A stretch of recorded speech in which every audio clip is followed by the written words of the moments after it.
और जी न्यूज पर अब आपको हम दिखाएंगे अफगानिस्तान से भारत के ऑपरेशन एयरलिफ्ट की इनसाइड स्टोरी। जी हां, आपने वो तस्वीरें देखी होंगी जब काबुल से भारतीय वायुसेना का विमान C-17 अफगानिस्तान में फंसे ITBP के जवानों, दूतावास के कर्मचारियों को लेकर जामनगर उतरा था।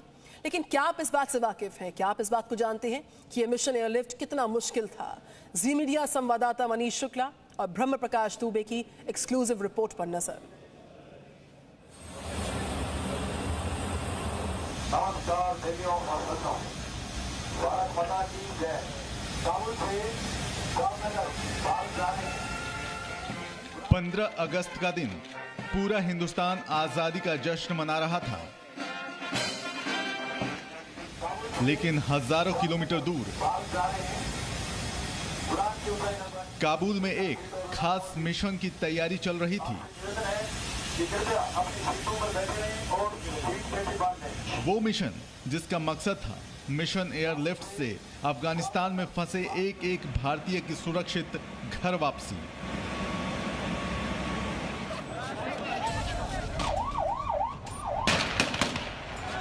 लेकिन तालिबान के लड़ाकों के रहते ये मिशन आसान नहीं था। तालिबान के रहते इस मिशन को अंजाम तक पहुंचाना दुश्मन को उसी के घर में चुनौती देने जैसा था। लेकिन इस नए भारत को दुश्मन के घर में घुसकर जीत हासिल करने की आदत सी हो गई है। तो आखिर कैसे देश ने तालिबान की नाक के नीचे से ऑपरेशन मिडनाइट को अंजाम दिया? आज हम आपको अपने देश पर गर्व करने वाला ये एक बड़ा खुलासा बताएंगे।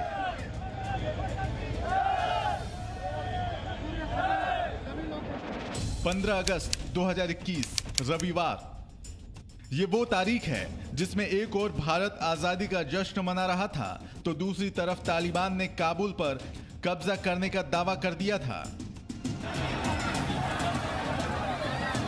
तालिबान के काबुल पर कब्जा करने के साथ ही शहर में भगदड़ सी मच गई। लोग देश छोड़कर भागने के लिए इतने बेचैन थे कि काबुल एयरपोर्ट पहुंचे लोग विमान पर जहां भी जगह मिली जान बचाने के लिए बैठ गए। काबुल की ये बेचैनी दिल्ली में बैठी भारत सरकार भी महसूस कर रही थी। राष्ट्रीय सुरक्षा सलाहकार अजीत डोवल लगातार हर स्थिति की जानकारी प्रधानमंत्री तक पहुंचा रहे थे। इस बात पर सहमति बना ली गई कि किसी भी हाल में वहां फंसे भारतीयों को निकालने की कोशिश की जाए। और यहीं से एयरलिफ्ट का वो मास्टर प्लान शुरू हुआ। वैसे तो 15 अगस्त को ही एयर इंडिया की 2 फ्लाइट रेस्क्यू के लिए तैयार हो गई थी, लेकिन काबुल एयरपोर्ट पर कमर्शियल फ्लाइट्स के उतरने पर रोक लगा दी गई, जिसके बाद भारत को दूसरा प्लान बनाना पड़ा। मिशन एयरलिफ्ट पहला एपिसोड।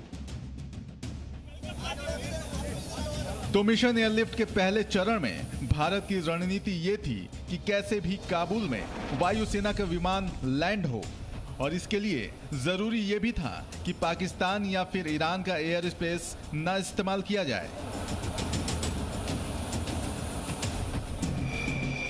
सोमवार की शाम करीब 4:20 पर भारतीय वायुसेना का विमान C-17 गाजियाबाद के हिंडन एयरबेस से उड़ा, जिसमें गरुड़ कमांडो और एयरफोर्स की टीम थी। यह विमान काबुल में उतरने से पहले तजाकिस्तान पहुंचा। वहां से C-17 मंगलवार की सुबह 6 बजे काबुल एयरपोर्ट पर उतरा। काबुल एयरपोर्ट पर नाटो फोर्सेज ने भारतीय विमान को क्लियरेंस दे दिया। प्लेन के वहां पहुंचते ही भारतीय दूतावास को खबर कर दी गई और फिर दूसरे चरण पर काम शुरू हो गया। दूसरे चरण का महत्वपूर्ण हिस्सा था भारतीय दूतावास में मौजूद 148 लोगों को एयरपोर्ट तक सुरक्षित पहुंचाना। वैसे तो भारतीय दल 15 और 16 अगस्त को यह कोशिश कर चुका था कि वो किसी तरह एयरपोर्ट तक पहुंच जाए, लेकिन सूत्रों के मुताबिक हथियार बंद तालिबानियों के दिखाई देने के बाद दोनों ही दिन दूतावास की टीम को वापस एम्बेसी लौटना पड़ा। इसके बाद 16 अगस्त की रात को करीब 10:30 बजे भारतीय लोग एक बार फिर एयरपोर्ट पर जाने के लिए निकले। लेकिन इस बार एयरपोर्ट तक पहुंचने के लिए दूसरा रूट तय हुआ। सभी गाड़ियां आईटीबीपी के जवान चला रहे थे। सूत्रों ने बताया कि भारतीय दूतावास के लिए काम करने वाले अफगानी लोगों ने इस प्लान में बहुत मदद की। 15 किलोमीटर का ये सफर तय करने में भारतीय दल को लगभग 5 घंटे लग गए और सुबह करीब 3:30 बजे सभी भारतीय एयरपोर्ट पहुंचे। मिशन एयरलिफ्ट का दूसरा चरण पूरा होते ही भारतीयों ने राहत की सांस ली, क्योंकि सबको एहसास हो चुका था कि बस एक दिन बाद ही वो तालिबान के इस खौफनाक इलाके से दूर अपने वतन में होंगे।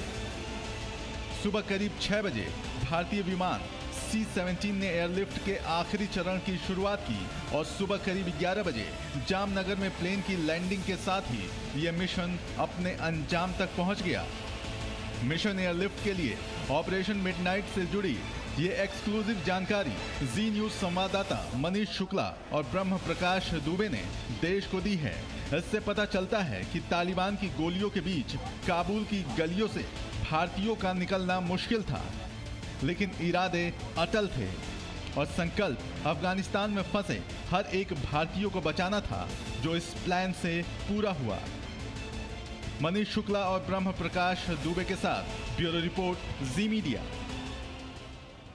Presenting Z News app, available on Google Play and App Store. Download it now.